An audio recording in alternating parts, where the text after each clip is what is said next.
Well, what is this business of your health, your choice? There are some things that we can actually do in terms of our diet. We can make decisions. We want to do this, do that, exclude this, exclude that. But not only our diet, our overall lifestyle. And I'm going to include some things that generally are very popular in the world today. You know, we think that this human being, this very delicate creature, can take abuse till it comes out of its ears. And really, I don't believe that that is the case. We might be fearfully and wonderfully made, but the fact of the matter is that doesn't give us any right to abuse our bodies and to pump things into it which on the long run will do harm to it or impair our cognitive function. What are the health risks affecting our health? Well, even the scientists are saying better definition of risks will enable people to make rational be more rational about the way they live their lives. So there is something we can do. There is something that we can decide on how we want to live and what we want to do. But nevertheless, many of our lifestyles are full of monsters. And we can actually get rid of these monsters in our lifestyles and in our diets. Some of them we can't do anything about. For example, New Scientist carried this article, smog blights babies in the womb. Now, that might be so. But you know, you have to live and you have to work. And there are some things that you cannot do much about. You could perhaps move out of the cities. You could perhaps move to areas of high relief. You could do all kinds of things like that. But if it's financially not tenable, then you have to do the best you can on the other issues. Mankind is prone to take so many compounds into his system that harm him. For example, stimulants like caffeine, coffee, tea, cola drinks, nicotine, even cocaine or amphetamines and all those sort of things. What they do is they increase your state of arousal. So because we wake up thinking, a train's gone over me, we have to take something to increase that arousal. And then sometimes we get so hyper that we have to take a depressant. So alcohol, narcotics, benzopyrenes, barbiturates, all those things, even cannabis, dacha, whatever you want to call it, hash, grass, whatever, that decreases your alertness and slows down your body activity. So we either do something to increase it or we do something to calm down. You come home, you're so hyped up, I got to drink something to calm down, down the hatch it goes. Then people, when they get whipped up to a further frenzy of excitement, then they need something a little bit more potent. So they go for hallucinogens, LSD, ecstasy, and you name them. Cannabis in high doses. And that distorts the mind and the mood so that you can just switch off and say, I want nothing to do with society or the world around me. And if you're very poverty struck, then inhalants can even do the job, petrol, glue, thinners, which also affect the senses. And you know, this is not even a joke. This is our society today. We run from one stimulant to the depressant, to the hallucinogens, to whatever it takes to either escape reality or to cope with reality. But then there's something which is a lot more subtle, which we don't often realize. This is also an article summarizing the latest findings, also from New Scientist. How many patients are killed by their cures? Wow, that's a good question. It says over there, adverse reactions to drugs may be one of the leading causes of death in Western countries.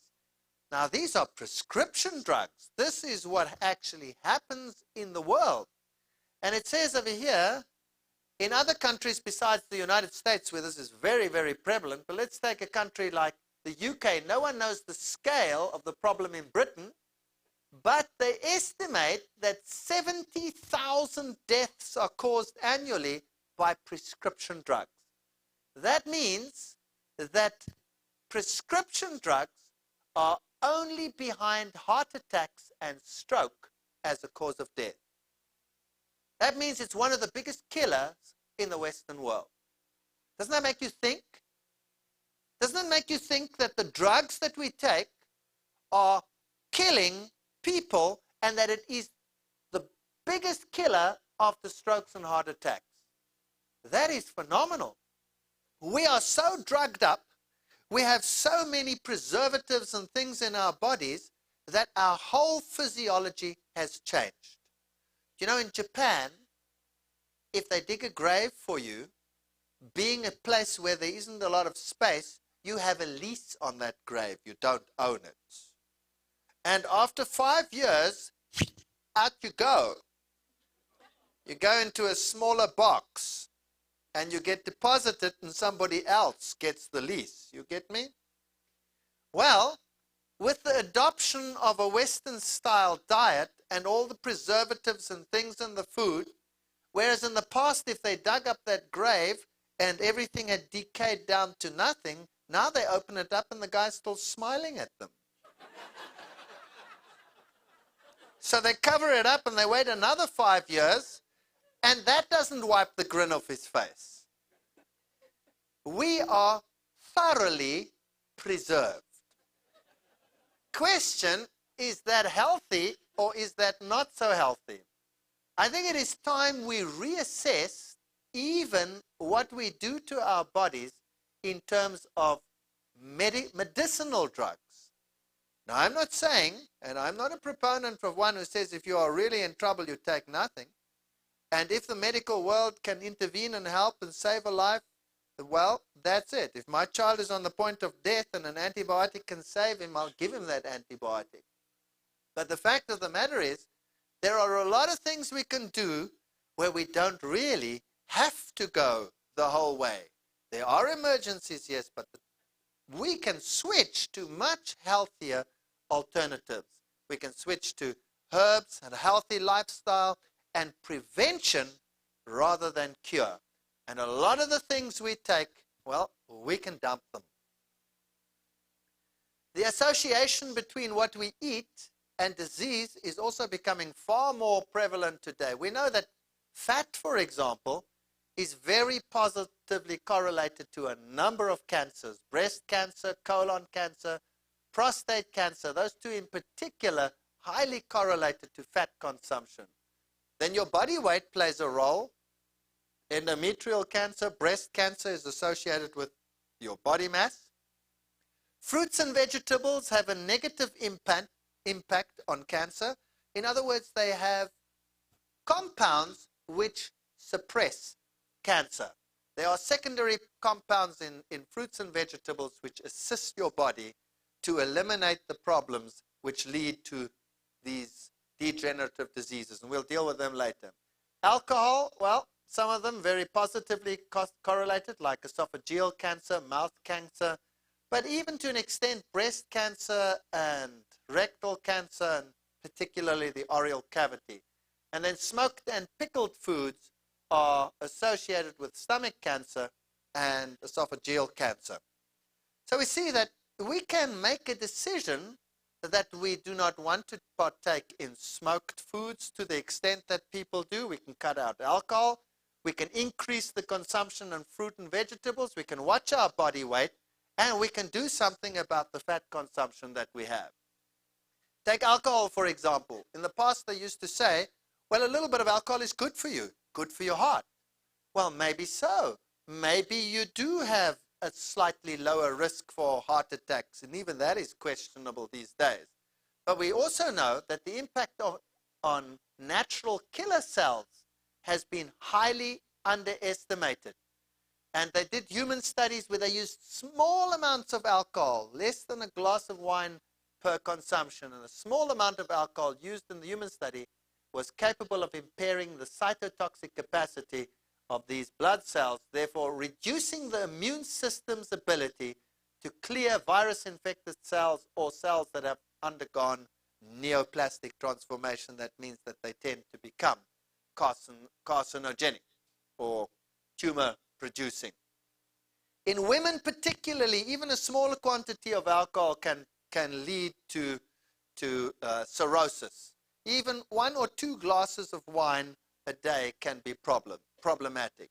And of course, if a pregnant woman drinks alcohol, then the risk of alcohol syndrome in babies or children increases. Normally, it has sort of a smallish head circumference, lower nasal bridge, eye folds, short nose, small mid-face, thin upper lip, and typical fetal alcohol syndrome is what you can see over here. You know, if you watch television and you watch a general school situation, you will be surprised how many little kids you can pick up watching television. Your eye becomes attuned to this.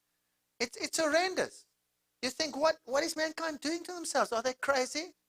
Well, this comes from a medical source. Fetal alcohol syndrome. Some children whose mothers drank alcohol during pregnancy have characteristic flat faces. They are strikingly similar in the different races.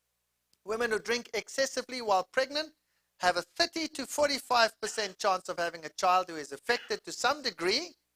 And notice 2 mixed drinks per day seems to be the level at which damage occurs. This is not a massive amount of alcohol. This is just a little bit of alcohol. So we can make choices in our lives. We can decide not to partake in drinking alcohol. We can make that choice and stick to it. Cigarette smoking, well, everybody knows that, but I want to tell you something new about cigarette smoking. Cigarette smoking per day and the incidence of cancer, we know that that is exponentially correlated. The more you smoke, the worse it is. And let's say, for example, what is the probability of you reaching the ripe old age of 80? Well, if you have never smoked and let's say the age of 80, what is the probability of reaching it? If you have never smoked, there's 80. The probability of reaching it is 55%, which is not bad. Whereas if you smoke 25 a day, the probability of reaching 80 is only about 20%.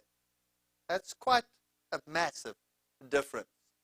No wonder that even the legislative powers are beginning to act against the tobacco companies, but they don't care. They'll just go to another country and destroy that country's health. World lung cancer, you will see that it is the industrialized countries of the world that are mostly affected, but this is shifting, and soon the third world countries will be most effective. Then if we look at the incidence of lung cancer in the USA, we see that the men started off very poorly in 1950s already, and this level has been really increasing to the 90s and has reached really unprecedented proportions. It seems the women are not quite as dumb as the men.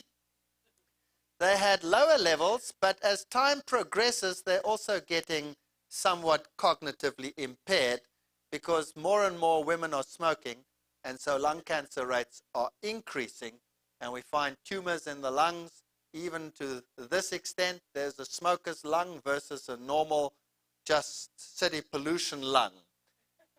But let me show you something very interesting. We have a section in our university where we do research on the effect of nicotine on neonatals after birth, and what happens if the mother smokes.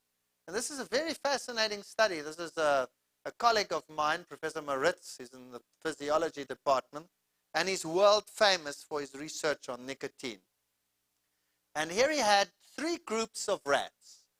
And the one group was the control group. It didn't get any nicotine. Then the mothers received nicotine, and then the mothers were taken away from the nicotine. And then they had a look at the influence of the maternal nicotine exposure on the carbohydrate metabolism of the little baby's lungs that were born from these rats.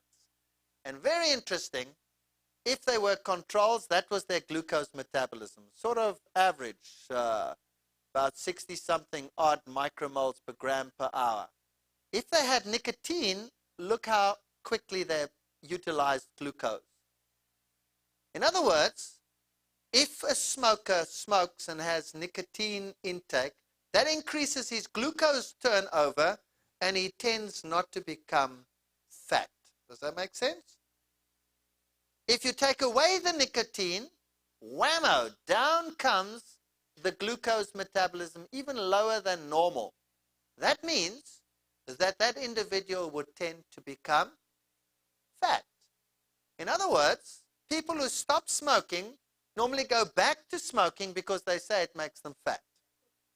Is that a very good reason for smoking? Well, let's have a look at this. Here the mothers received 1 milligram per kilogram of body mass nicotine per day. This is now given to the mother that is pregnant. And then she receives this nicotine dose until day 21 after birth. That means that the little pups that are born are developing in the mother that is the equivalent of a smoker. Of course, not smoking, but getting the nicotine, just the nicotine. And while they are suckling up to day 21, then they are weaned, they are also receiving this nicotine dose. And here is the story. The control group is the dark one, and the group receiving the nicotine is the purple one. And if you look at the alveolar volume, that's the volume of the little air sacs in the lung, you will find that the group receiving nicotine after birth, it's exactly the same at birth as the group not receiving nicotine, and then it increases. So the air sacs get bigger in the group that has nicotine, whereas the air sacs, as the little pups develop, actually get smaller in the group that does not get nicotine. Very interesting. So the little air sacs in the lung are bigger in the babies where the mother was exposed to nicotine. Not only that, the number of air sacs, the number of alveoli. Here again, you have the control group, which is this group over here, and the nicotine group, which is the bottom one. And you will find that the group that did not get nicotine got more and more and more air sacs.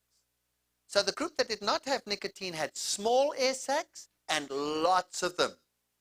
But the group that got nicotine had large air sacs and less of them. Can you see that? All right. Not only that, let me show you this for example. This is now a group receiving nicotine, and these are the air sacs. You can see this is relatively large. This is an electron micrograph. Relatively large little sacs over here. And what is more, you can see little tears over there. So the little air sacs are large, and they are torn, and some of the blood vessels are torn, and these lungs have constant little leakages of blood in them. Now let me show you, by the way, that little thing over there is a size marker. So if we put that into there, you'll see it only takes a small amount of space. This over here is of the little babies where the mother did not get nicotine. And look at the air sacs. You can see that they're all about the size of that little thing there in the middle, which is the marker. So they're all tiny little air sacs, lots of them. So lots of little air sacs, healthy. The epithelium is not porous, nothing like that. And it did the following. Took that lung and dissolved all the tissue. This is now of the babies. They never smoked, just the mother got it.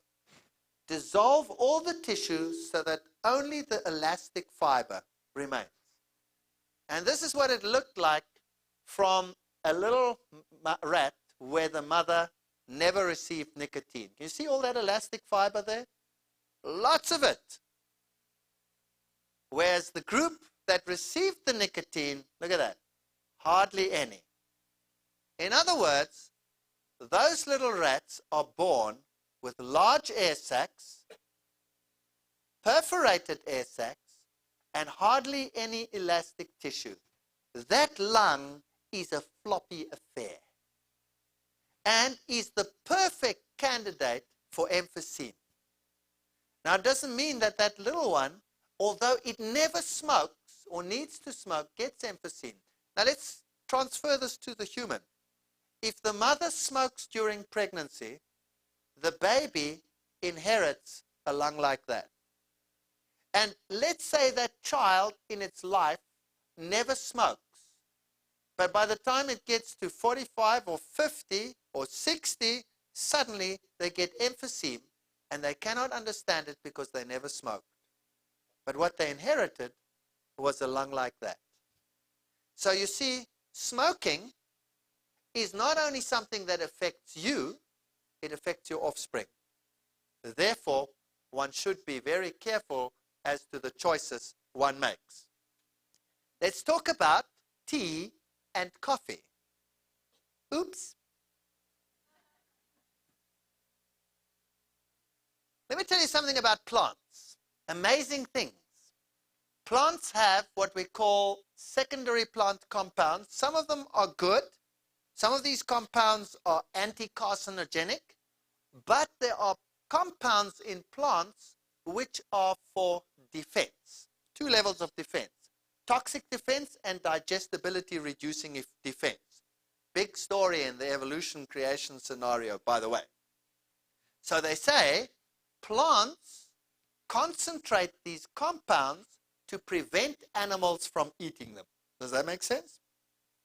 And some of them are toxic and some of them reduce digestibility, make the animal uncomfortable because it doesn't digest properly. And these compounds can be alcohols, pyrethrins, retinoids. These are things like retinoids are used as to induce paralysis when you want to paralyze an organism. Pyrethrins, as you know, are compounds that will kill insects. Tannins are compounds that are astringent, not digestibility reducing. Caffeine is an alkaloid. Theophylline is a compound in tea. Theobromine down there is a compound you find in cocoa products. Nicotine, for example. Now, the interesting thing is that different animals have different capacities to cope with this. If you take that nicotine there at the bottom, the tobacco plant has high levels of nicotine, which means no sensible animal that cannot cope with nicotine will eat that plant. But the tobacco hornworm has an enzyme that eliminates nicotine, so he's attracted to the nicotine and he eats that plant. Does that make sense? And when he eats it, he just excretes the nicotine and it's not harmful to him. Another animal eats that same plant, it is harmful for him, so he avoids it. Let's take tannin, for example. Very interesting story. Take the acacia tree in Africa. It is rich in tannin.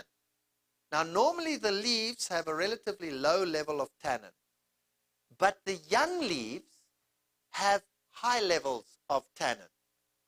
Now, let's say a grazer comes along, an antelope like the eland, for example, and he's eating the acacia tree. When he bites a young bud, he gets high tannin and he goes, ugh. That protects the tree so that when it grows and puts out new shoots, that something doesn't come along and eats that. So it allows the plant to grow. So the eland will only eat leaves that don't have the high tannin. It'll eat the low tannin leaves, the other leaves. Are you with me? Then as he eats, the plant, as those leaves are broken, a pheromone is released, and the plant responds to this pheromone by increasing the level of tannin in the plant. Now, because it's a pheromone, it travels to the tree next door, and the tree next door, and the tree next door, and all the trees where those animals are grazing start increasing their tannin levels until it gets to a point where that tree is no longer palatable to that eland. And he stops eating, and he walks about 100 meters, and he'll start grazing again. What does that do? It prevents overgrazing in an area. And the tree is protected in terms of its growth so that its young shoots are not removed. And that is a defense system. The other interesting thing is that different plants have different compounds. And so different animals are attracted to different plants. You get specialized feeders, like, for example, the koala bear. It is only attracted to plants that have the oils of the eucalyptus tree in it, which is toxic to other animals. So no other animal eats it, but the koala bear only eats that. Are you with me? Now, I believe that that is a beautiful creation model, because if it weren't like that, all animals would perhaps eat one kind of plant. Imagine if every animal on this planet only ate lettuce.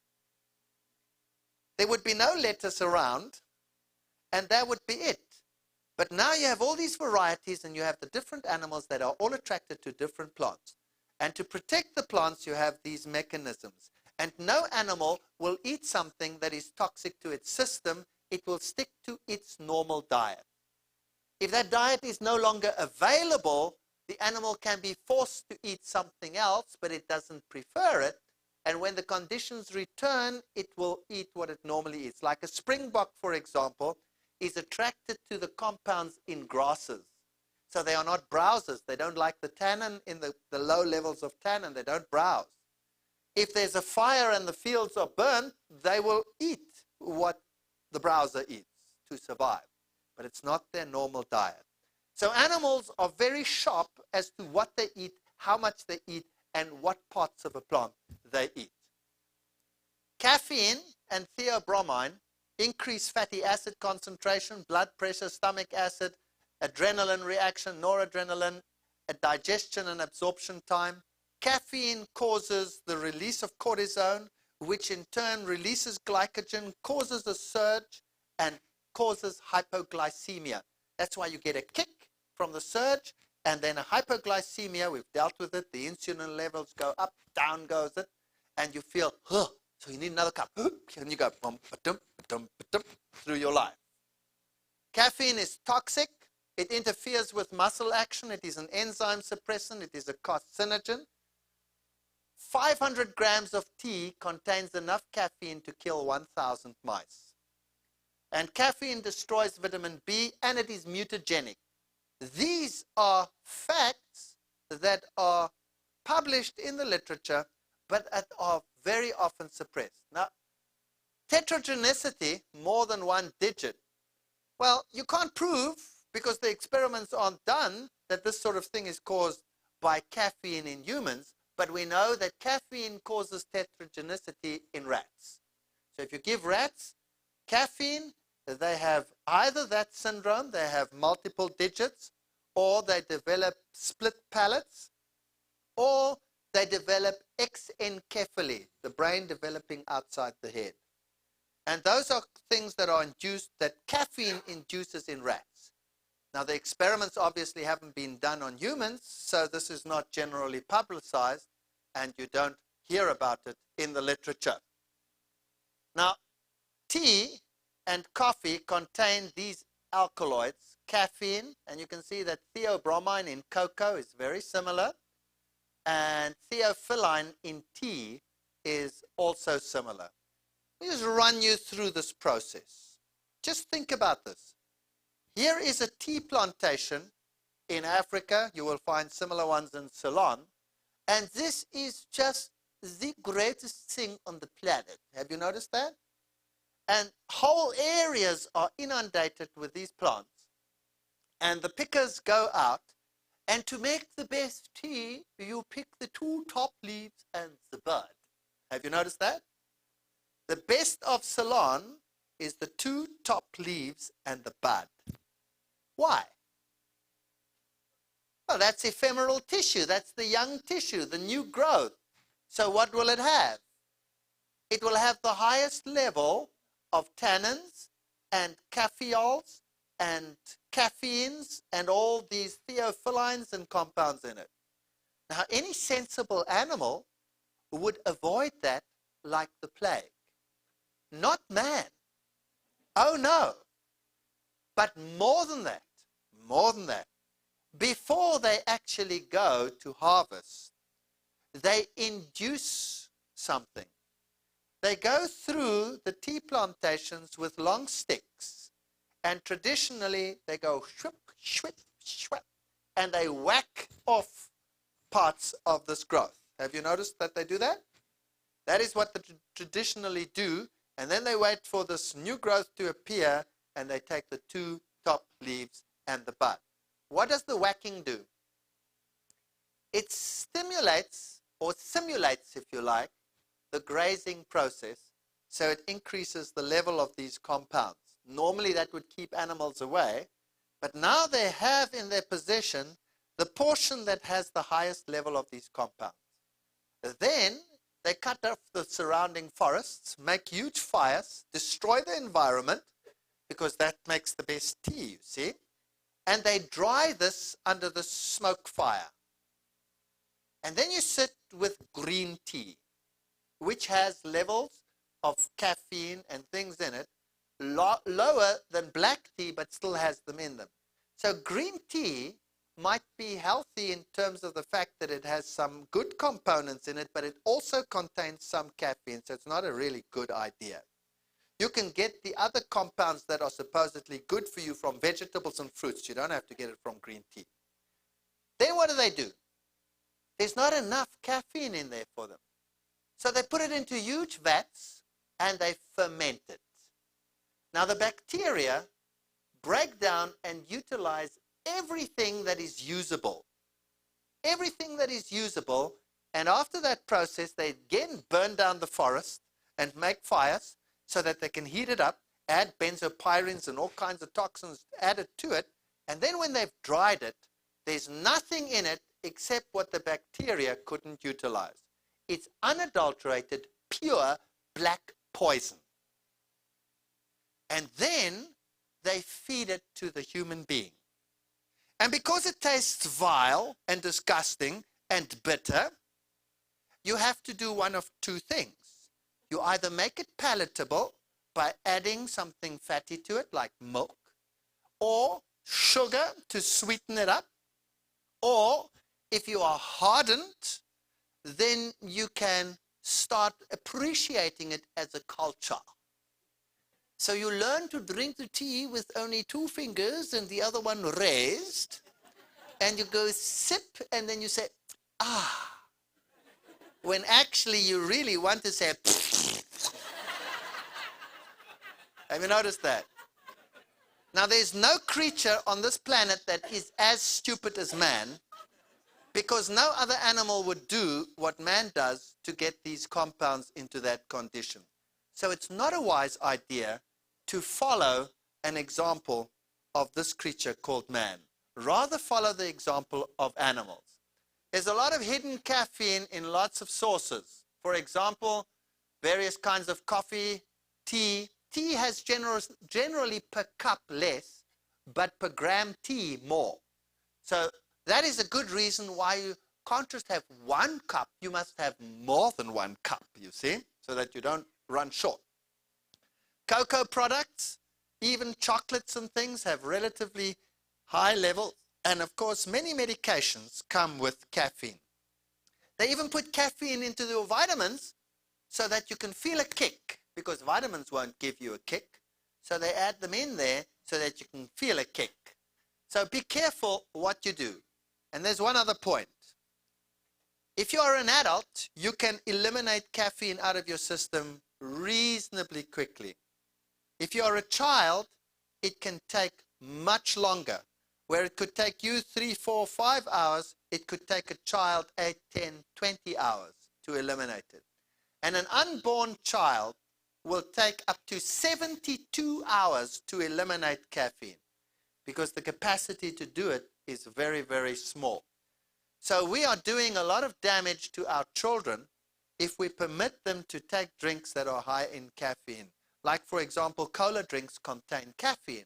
And a small child has a small body weight, water volume ratio. In other words, it'll affect him much more, and his elimination rate is much slower than an adult's.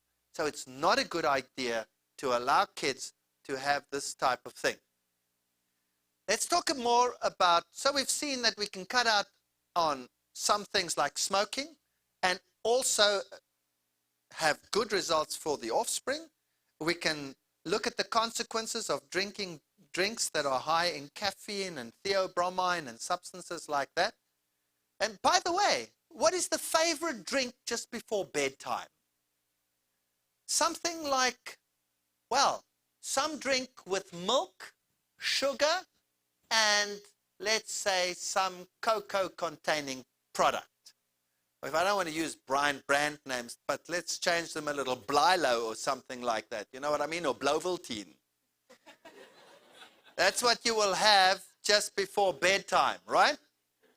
Now the combination milk sugar increases your fat component, increases the level of triglycerides in the blood. It's the perfect recipe for going to sleep permanently while you're sleeping. No wonder most people die in their sleep. Let's have a look at what we do to the fats that we consume. Well, women tend to say that they can be less careful than men because they are not as affected by coronary heart disease as men. More men die of heart attacks than women. But note this. This is a study from 31 October 1998. While women are less likely to suffer heart attacks than men, once a woman suffers her first heart attack, she is 70% more likely to die from it than a man. So in other words, women might get less heart attacks, but when they get it, it's much worse than when a man gets it. So be careful of what we consume and how we consume it. If you look at the cardiovascular disease statistics of the United States, 58.8 million Americans have one or more form of cardiovascular disease. That's a pretty horrendous statistic. 50 million have high blood pressure. 12 million have coronary heart disease, myocardial infarct, 7 million, angina, 6.2 million, stroke, 4.4 million, rheumatic fever and heart disease, 1.8 million. You add all that up, that's a pretty poor statistic. Would you agree? This is from the American Heart Association. If we look at cholesterol, 98.1 million American adults have a total cholesterol value of 200 milligrams per deciliter and higher. That is way too high. Their diet is obviously at fault. And if you look at young kids, average 19-year-old American has a mean cholesterol of 165 milligrams per deciliter, much higher than in any other country, except perhaps Finland and the Netherlands, where they have very high dairy products in their diet. This is the typical USA, South Africa diet. You have lots of barbecued, you have lots of things which are refined and which have high fat contents, cheeses, donuts and pizzas and things like that, and then you add the cola drinks to the side, and you've got the full catastrophe. You can't get better than that. Cholesterol content of food, excuse me, only animal products have cholesterol. But you know what's interesting? If you look at foods that the Bible classifies as unclean, you will see that they have very high cholesterol levels, like mussels and oysters and rock lobsters and roe and all these funny looking things. Very high cholesterol levels. Eggs, of course, high in cholesterol, but the protein is more of a problem than the actual cholesterol itself. Physicians Committee for Responsible Medicine, Washington, D.C., quotes JAMA, the Journal of the American Medical Association, and the American Journal of Clinical Nutrition, saying that dairy products contribute greatly to cholesterol and other problems, of course, and that cholesterol problems from avocado and coconut is a myth.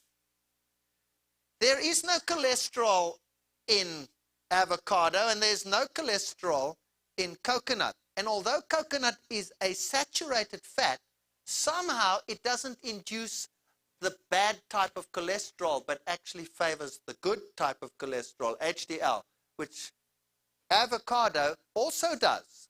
So the ratio bad to good cholesterol is actually improved by these compounds. Strange how plants work. It's amazing. Cholesterol, as you know, accumulates within the blood vessels and causes plaque deposition, which can clog the blood vessels like this. And when it becomes dislodged, a clot that can form as a result, then you call it an embolus. And when it gets stuck in your brain, then it can cause an infarct, or in your heart, a cardiac infarct, or a coronary one, or a stroke. And there are certain things that you can watch. Your blood pressure. If your blood pressure is high, that increases your risk 2.2 times. If you smoke, 1.9 times. High cholesterol, 1.7 times. You add all that up together, and you get to 8.5, which is more than all that additive. But one interesting thing, black people, no matter where they are, whether they are African Americans or whether they are Africans, they have a much higher risk of having heart attacks from high cholesterol levels than whites. For some strange reason, that is just one of the facts. They have double the risk of whites. And now let me tell you something interesting. The heart foundations of the world were preaching in the last decades that the problem with heart disease comes from saturated fat. Is that right? So they say, cut down on your saturated animal fats, and that will improve your heart condition. So they encouraged a shift away from saturated to unsaturated fats. And, well, it paid off. Look here, since the 1970s to the 1990s, in the United States and in the UK, down came heart attacks. There was a tremendous drop in heart disease as a consequence of the shift in diet. So that's really encouraged the industry to advertise like crazy that saturated fats were bad for your heart and you should change. Of course, countries like Japan that never had high levels of saturated fats, there wasn't a dent and no change over this time period. But for the Westerner, it did a great job. So what did they switch to? They said, get away from the animal fat and get away from butter and switch to what? Switch to margarine. Let's talk about fats and cancer. Same time period. Here since the 70s to the 90s, what happened to cancer rates? They increased exponentially. Let me just go back for you. You see what happened to heart rate, heart attacks, and heart disease? Down it went in this time period from the 70s down to the 90s. But when it came to cancer, up it went. Why? You know, people always ask me, what is better, butter or margarine? And I always answer, depends which way you want to die. Now that might sound somewhat facetious, but there is merit in it. Let me show you why. Remember that fat is associated, and fat consumption as well, with breast cancer, colon cancer, prostate cancer, rectal cancer. And if we look at the world overall cancer sites, you will see that countries like Denmark, Scotland, Hungary, England, Wales, all the Western countries and all the high fat consuming countries, particularly animal fat, of course, are involved. Now, we've known since the late 80s already that diet has a very profound impact on cancer. And one of the first publications in this regard was in the late 80s. It was in Scientific American, Dietary Fat Intake and Deaths from Breast Cancer. And you can see that countries with a low fat intake like Thailand and Sri Lanka and those countries which have largely vegetarian diets, you can see that as you go up in fat consumption, so the incidence of cancer increases. I mean, the correlation is just phenomenal. Then they did the classic experiments where they inject a carcinogen and put rats on a high-fat diet and a low-fat diet, and you can see that on the high-fat diet, the incidence of breast tumors is much higher than on the low-fat diet. So they knew that fat in the diet is a carcinogen. Danger in the diet, fat intake per nation, and the major ones are breast cancer and colon cancer, pancreas cancer, prostate cancer are the major ones caused by fat intake. World breast cancer and prostate cancer rates. Again, you will see that countries like the European countries and Poland and the dairy countries are very high on the list of breast cancer. And if you go to prostate cancer, Switzerland, #1, the biggest dairy country in the world. Norway is just as high in dairy consumption, very high prostate cancer rates. And then as you go down the list, lower and lower prostate cancer rates. And very interesting, watch this. If you look at, let's say, prostate cancer in white males in the USA, you will see that the incidence is 23.6%, but go to black males and it's more than double. Now, this is something that really interests me, because in Africa, in my country, we are switching the diet of a whole nation from a traditional African diet to a Western diet where dairy products and other products are going to replace what they traditionally ate.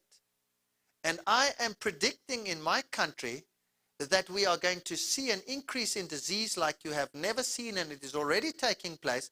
And I'm going so far as to go onto national television in my country and accuse various organizations of murdering a whole race. I'm not very popular in some circles. Breast cancer and prostate cancer are great, great killers in the world today. Women that are apple-shaped, in other words, tend to be roundish up here, have 3 times the risk of women who tend to have their fat down here. So, you know, you can just look into a mirror and determine what your risk factor is as far as that is concerned. And I know life's not fair, but it does help you that if you have a certain body shape, you can decide, well, I'd rather be careful what I eat. Colon and rectal cancer, you'll see the same trends. Countries high in fat. Now, what about messing with fat? Let's just talk about what we really do to fat. This is saturated fat. We've spoken about this before, rather compact. And unsaturated fat has a rather loose composition, which means that this type of fat is more subject to oxidation. Now, question. Those of you who are older, do you remember in your childhood something like fats going and oils going rancid? Do you remember that? Those of you who are older. Yes. Fats going rancid. Even oils going rancid. Sunflower seed going rancid. Today, do they still go rancid? No, because the marketplace has done something to these fats. Now, fats are subject to a process which is called peroxidation. And a polyunsaturated fat, which is one that has double bonds like sunflower seed oil and oils like that, they are relatively unstable, and they form, when they oxidize, something called a free radical. It's a charged component, and it is associated with cancer and aging and liver disorders and arteriosclerosis and all kinds of diseases. So a balance between polyunsaturates and antioxidants must exist. So in each plant, in each seed, when there is a polyunsaturated fat, then there is an antioxidant together with that fat. So you will find tocopherols, the vitamin E group, present in those seeds, which prevent this from taking place. When you extract that oil, you have a problem. Because let's say your normal vitamin E requirement is 10 milligrams per day. When you eat free fat, let's say you use margarine on your bread, then you need 200 times that amount. And nobody ever gets that.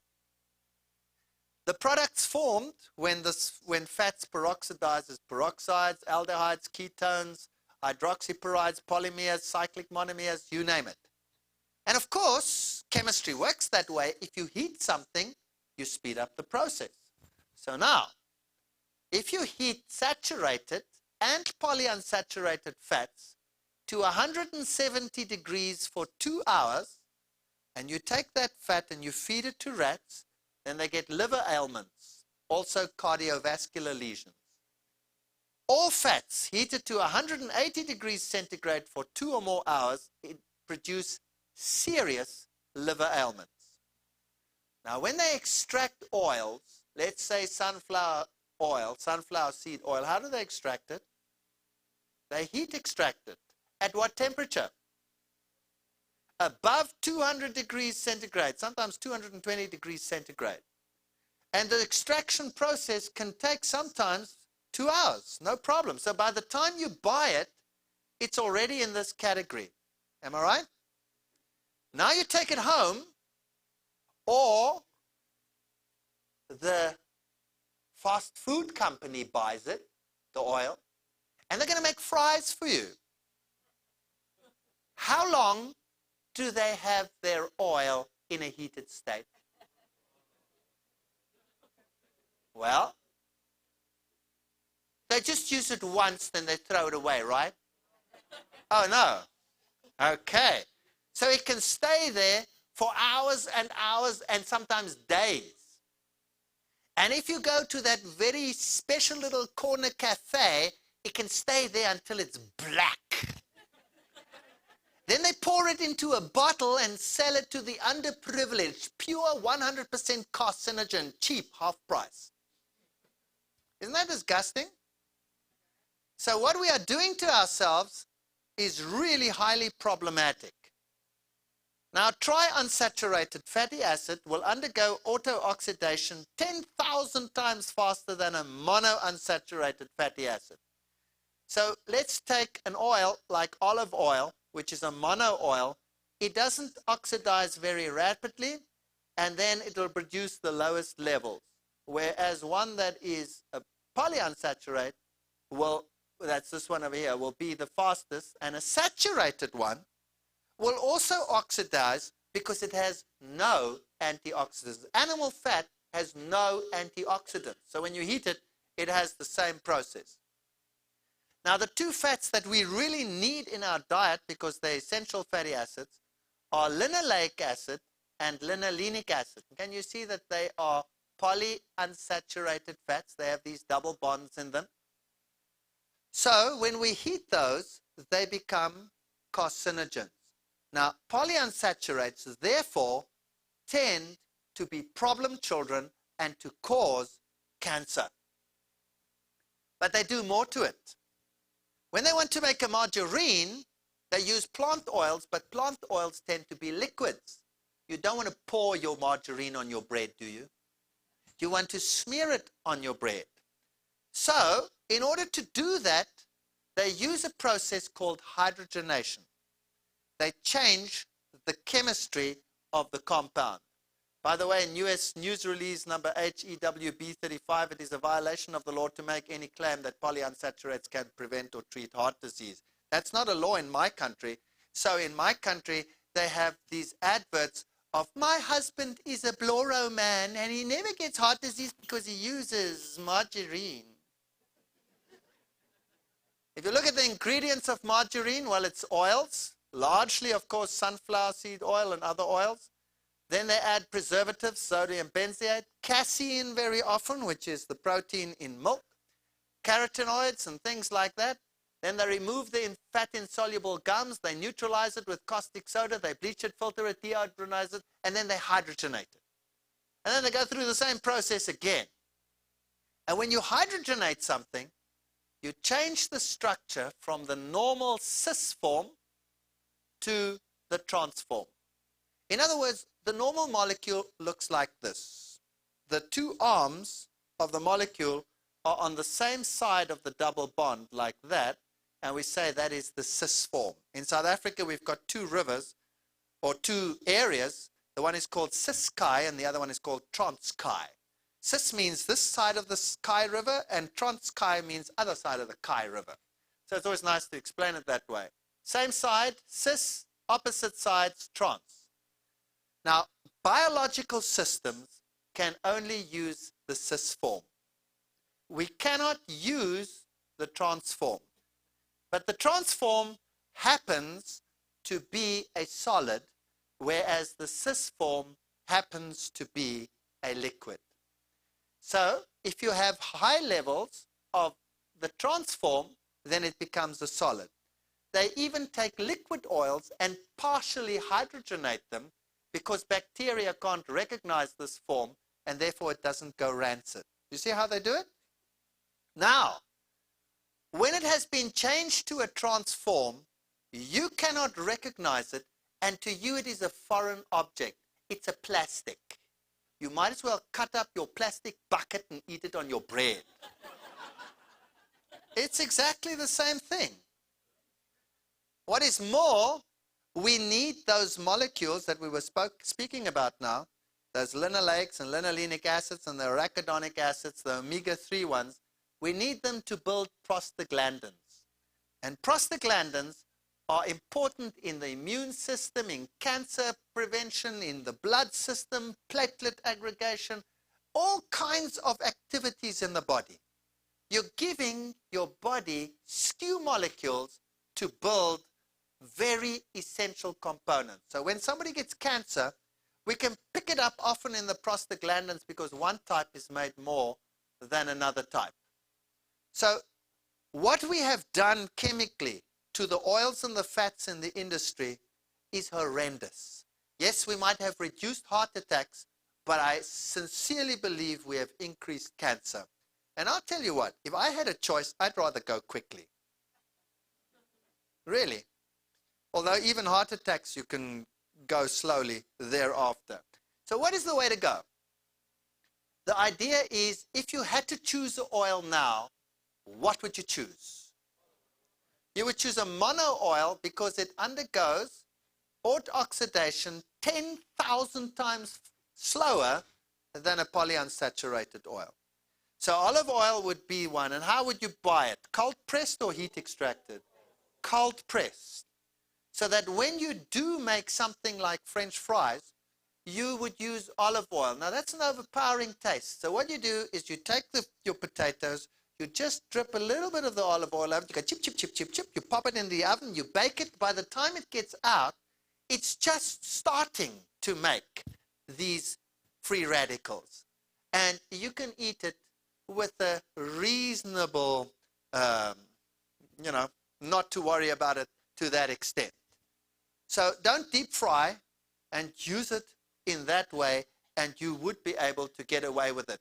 But unextracted oil is still the best way to go, to make creams and sauces using the actual seeds. Then you can use the polyunsaturates, which you also need, because they come in the right quantity. You can make great sauces, great mayonnaises, great creams using natural components, and I'll tell you how to do that later. Fats generally are also bad news because they are solvents for many compounds. We import oils from different countries. You know, you have oils that in one season and you don't grow them in the other season. So we import, let's say, oils from Europe.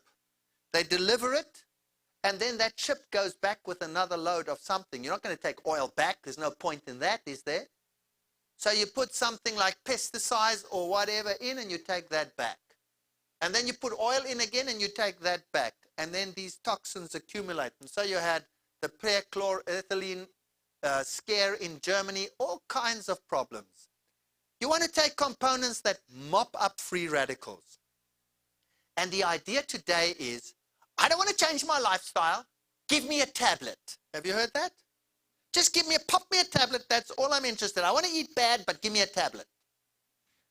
So the vitamin industry goes bananas. Vitamin pills fail to fend off cancer. This was an article of some of the research that was done. taking supplements of beta-carotene is not equivalent to eating a diet that is rich in fruit and vegetables. Studies demonstrate how hard it is to isolate a single component of a healthful diet as a beneficial element. They did studies with placebos and what they believed to be the antioxidant in foods like beta-carotene, and they found no study in the correct study nor in the finished study. The fact of the matter is that a healthy diet which includes vegetables and healthful food containing these compounds will do the trick, whereas the pill won't do it. So the way to go is to change your lifestyle. You have to start eating things that look like that. And let's face it, does that look bad? Does that look bad? Now, what is it in these foods that does it? Various plants have secondary compounds, just like you have defense compounds. So plants, particularly fruits and vegetables, have anti-carcinogenic compounds. And the wonderful thing is that in that plant, they play their role. So, for example, let's say cancer is produced by a carcinogen, goes to initiation. Then you need something to promote that cancer, let's say fat in the diet, and then you can get cancer. It can change your prostaglandins, oxidative damage, that's what we've talked about, those oils that we eat. What can prevent oxidative damage from affecting you so that you don't get cancer? Well, they found that carotenoids, phenolics, terpenes, tocopherols, the vitamin E group, and flavonoids can prevent it at that level. And let's say you're an older person, a female older person, and you have problems with steroid hormones. There are certain fibers, phytosterols, which are steroid-like structures, particularly in legumes, particularly soybeans and things like that, which can help you overcome those problems. So depending on your problem, you could design a diet to actually help you beat or prevent cancer. And the wonderful thing is we know now which compounds occur in the various plants.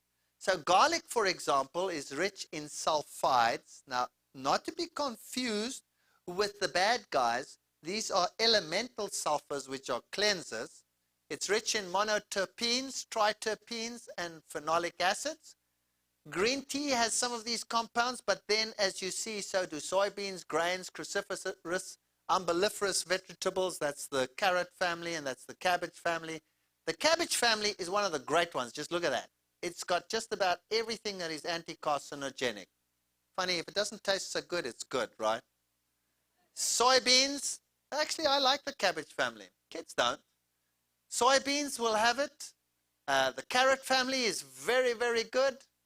And citrus is good. The tomatoes, eggplants, those sort of things. Cucurbitaceae, I just love these names. Scientists are such weird creatures. They think up the weirdest names. Anyway, that's the pumpkin type family. Licorice. Licorice tea tastes great. You only taste it after you've swallowed it, but never mind. Flaxseed. So these foods that I'm showing you now are high anti-cancer foods. Legumes. And that is the African diet. The African eats grains and legumes. They don't know cancer. Now they come into the city, they substitute that with all kinds of other garbage, and they're getting incredible rates of cancer and diseases. And we saw that they are more prone than the white because they're not subjected to this bad diet for that long period of time. And we're killing them. These people used to be happy. Just look at those smiles. By the way, this is the Malawi market. And just next to it, there's a meat market. Here they're all sitting like that. And on the meat market, they're sitting with palm leaves going like this. You know why? Every time they do that, it goes whoosh, whoosh, as the flies climb up into the air. Nuts, seeds, sprouts, garlic, cabbage family, umbelliferae, celery, parsley, all these things. Tomatoes, potatoes, eggplants, onions, pumpkin family, seeds. Wow, those are the anti-cancer foods. So if you have those in your diet regularly, And you don't go hopping down to the fast food store where you get nothing like that. You only get a refined bun, concentrated carcinogenic fat, and animal protein, and that's it. No wonder they're dying like flies. So to summarize it for you, high anti-cancer foods: garlic, cabbage, licorice, soybeans, and the umbelliferae.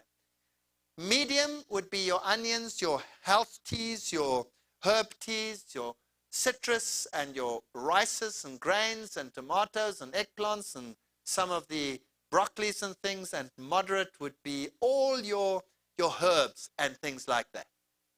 So there are ways to make sure that even in a bad environment, you can prevent disease. I just want to briefly run, I'm not going to go into great detail, into what else you can avoid. Remember, this lecture is called Your Health, Your Choice. But a choice always takes effort. When you go to a supermarket, that means you have to take the bottle off the shelf and look at it and read it. How many people do that? They go to the supermarket to buy, not to read.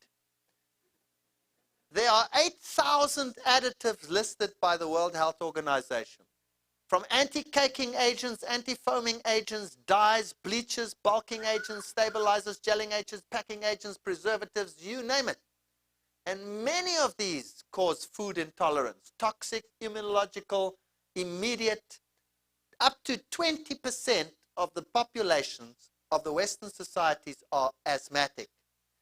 Dairy products, sulfate oxidize, and these products cause many of these ailments. We can improve our lifestyles by just cutting out some of these things. Here's the EC listing of what is permitted: colorants, preservatives, emulsifiers, thickeners, you name it, all the way down. Some of them used during the process, like aerating and anti-caking and color control agents and pH control and solvents. And then some are functional in the final products, like some of the artificial antioxidants and things which they use. Now, if you look at the symptoms, you will find that many of these problems, migraine, hyperactivity in kids, lethargy, sluggishness, no energy, photophobia, depression, irrational behaviors, feeling of unreality, irritability, dizziness, paranoid ideas, transient blindness, recurrent neuritis, blurred vision, Meniere's disease, hyperesthesia, neuralgia, insomnia, fatigue, nervousness, nervous tics, all of those are often just purely symptoms of food additives that people take. Little children often get seizures purely from a substance like MSG. And you can prevent it, and often it is interpreted as epilepsy. And when they do tests, they cannot find the epilepsy, but the kid has these symptoms. And often they want to remove portions of the brain to solve the problem if they could remove portions of the diet. Really, it is a very serious problem. MSG, for example, can cause general weakness, palpitations, numbness. Tension pains are the most common symptoms, this pulling in the neck. I have these pains in my back. Often by just changing the condiment that you use in your food, you can solve this problem. Headache, sweating, and as I said, seizures. And then I have a pet hate, and that's the artificial antioxidants, like butylated hydroxytoluene and butylated hydroxyanisole. Those two guys are serious problems. By law, in most countries, the manufacturer just has to say antioxidant, but he doesn't have to specify which one. Now, you have vitamin E, that's tocopherol.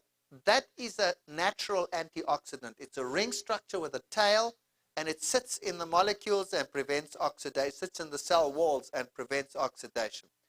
Now, to make it more effective, in the artificial ones, they cut off the tail, which makes this thing circularize and move better within the cell membrane, but it causes havoc to other activities in the cell. There is evidence of carcinogenicity. There is evidence in rats that the enzymes which break down the component that transfers the impulse from one nerve to another is reduced greatly, which means that impulse, instead of being stopped, keeps on going. That's why you have kids going in class, and you can't do anything with them. And you'll find this on all the snack foods. And they will use these components. I have phoned the huge companies, and I have asked them, which antioxidant do they use? They will tell me they don't know.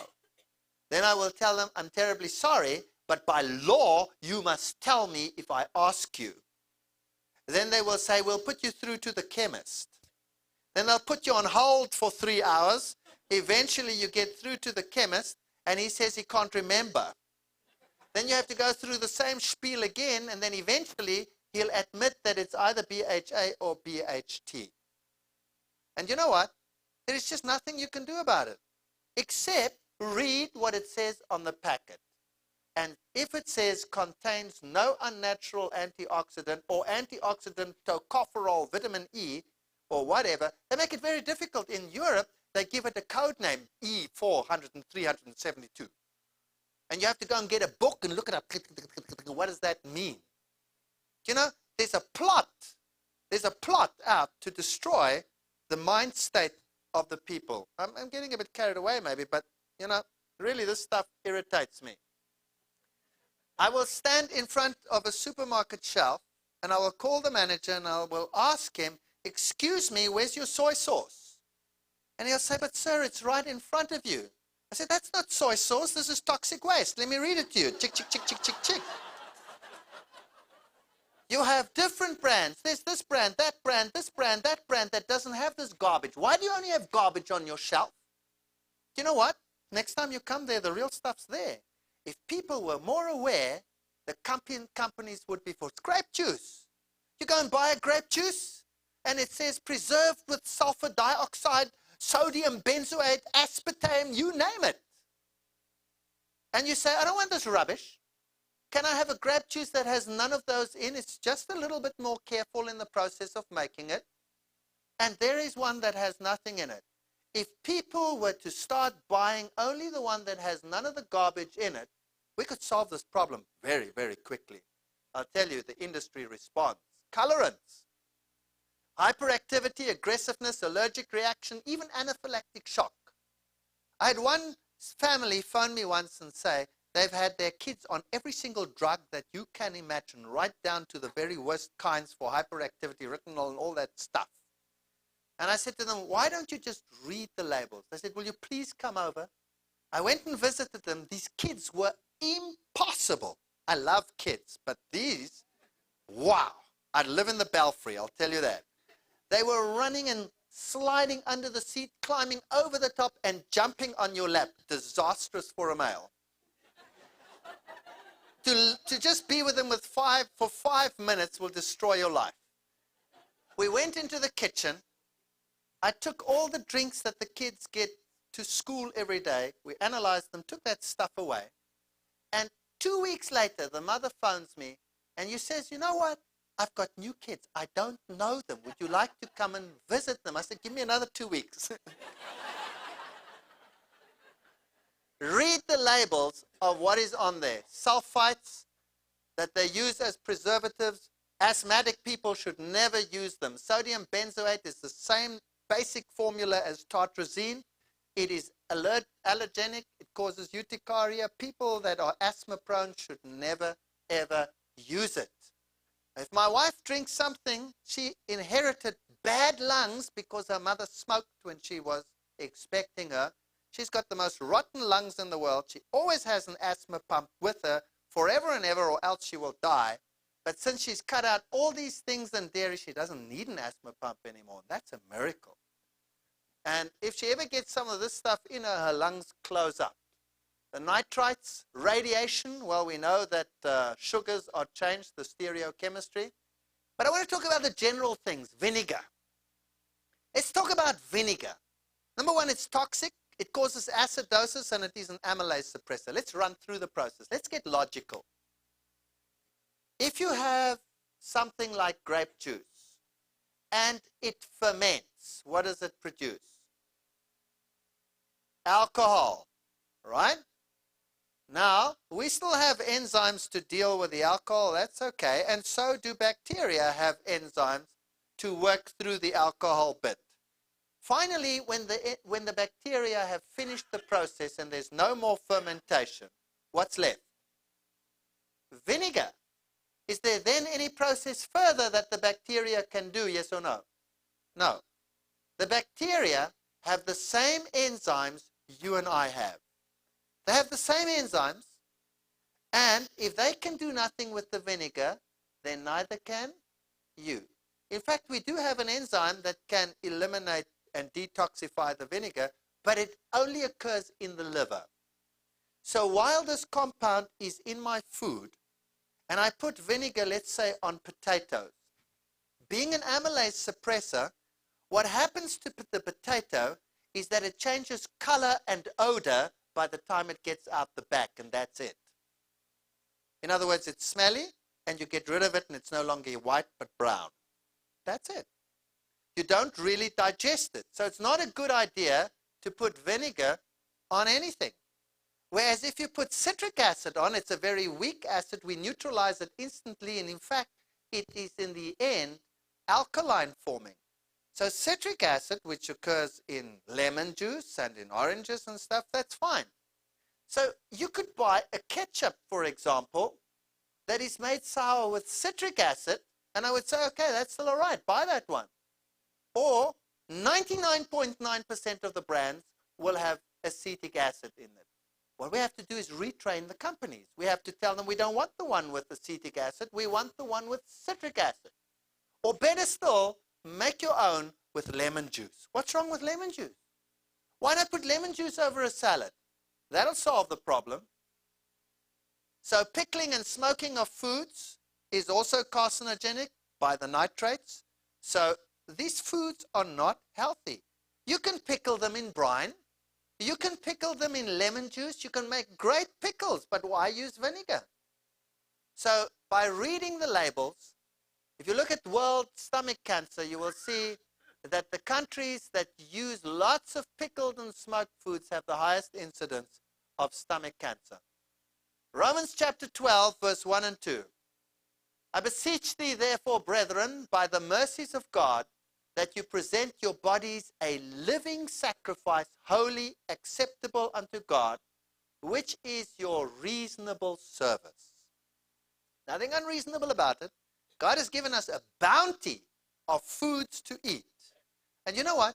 You don't have to miss out on anything. You just have to make a choice. Normally there are two things, one bad, one good. They taste just about the same. Why not choose the better one? Be not conformed to this world. Be transformed by the renewing of your mind, that you may prove what is the good and acceptable and perfect will of God. It is possible to live a healthy lifestyle in an unhealthy world. You don't have to be a fanatic, and if you do occasionally eat things which are not just perfectly right, if your overall lifestyle contains all of those good things that we have talked about, you can get away with a lot without really transgressing anything. So let's try and make good choices so that we can have healthy minds and healthy bodies. Thank you very much.